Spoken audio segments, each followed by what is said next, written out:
Welcome back to another SCP reading, dear researchers. Today we're going to be reading SCP-411, Ancient Precog. Now without further ado. Item number 411, Level 5 Top Secret. Containment Class, Esoteric. Secondary Class, Thaumiel. Disruption Class, Vlam. Risk Class, Notice. Special Containment Procedures.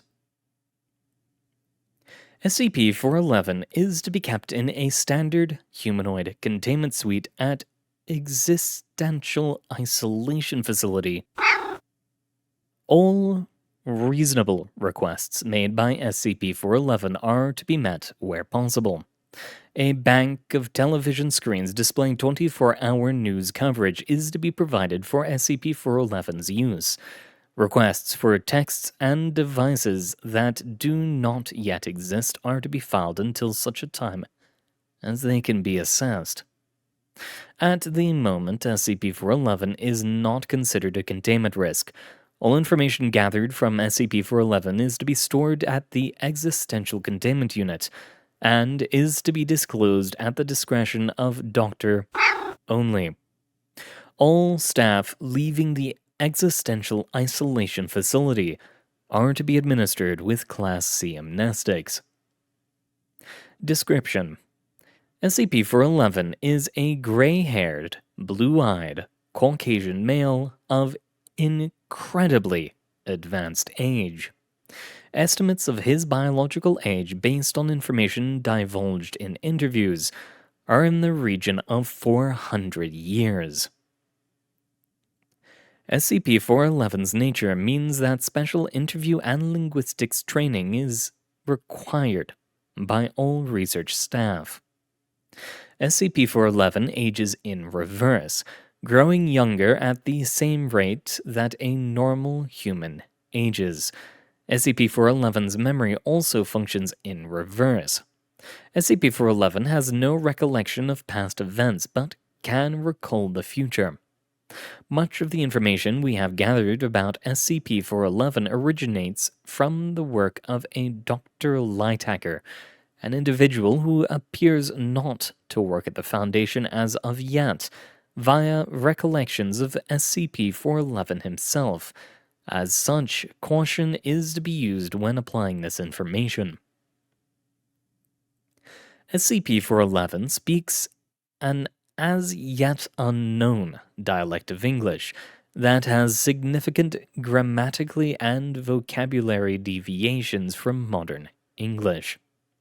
Individuals who are to be given training in this language will benefit from a background in Spanish, Mandarin and/or Cantonese, and Haskell. SCP-411's ability to recall future events is hindered by his advanced biological age. Events more than a few months into the future are often forgotten, and the events of details in the near to immediate future are often vague and unclear. Events surrounding persons he is familiar with are often more clear, but omissions are not uncommon. In addition, deviations from SCP-411's memories of the future cause SCP-411 significant mental harm, and can often render him catatonic for days.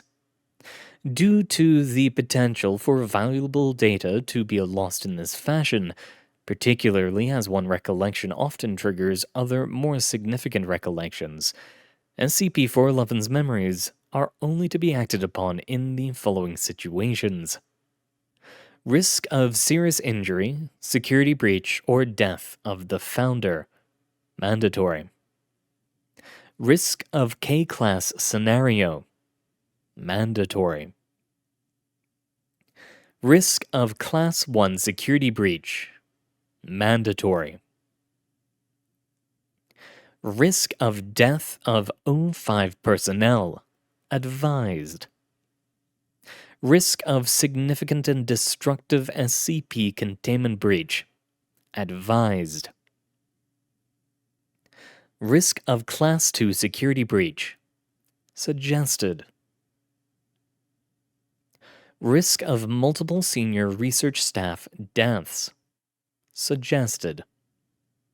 While a full course of training is required to interact with SCP-411, the following guidelines should be followed if emergency meetings are required. From the viewpoint of SCP-411, your first meeting is your final meeting. Distress or other heightened emotional states are not causes for concern. SCP-411 will reference events in your future as if they were in your past. Do not attempt to act on these events. SCP-411's perspective on an event is roughly opposite to that of a normal observer. SCP-411 will answer your questions before you ask them and will not recall any point in the conversation prior to your current question. Do not fail to ask questions SCP-411 has answered.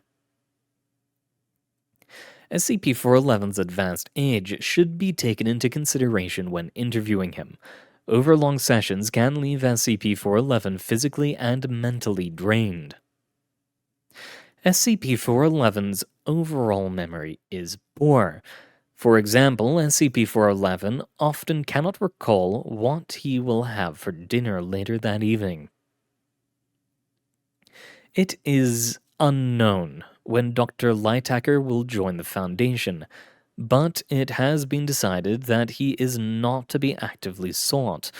Upon his eventual recruitment, a data breach is to be staged and all information regarding SCP-411 is to be wiped to prevent ontological paradoxes regarding SCP-411's abilities. And that's where we ended here for today, dear researchers, and actually caught up for the day, which is surprising for me. Thank you very much for coming. It's been an honor reading for you. I've just realized that I've managed to do it all in one take, so apart from the cuts for the meows, yeah, I'm feeling happy about that one. Thank you very much for coming, dear researchers. It has been an honor, as always, reading for you. Good luck out there, and I hope to see you all next time.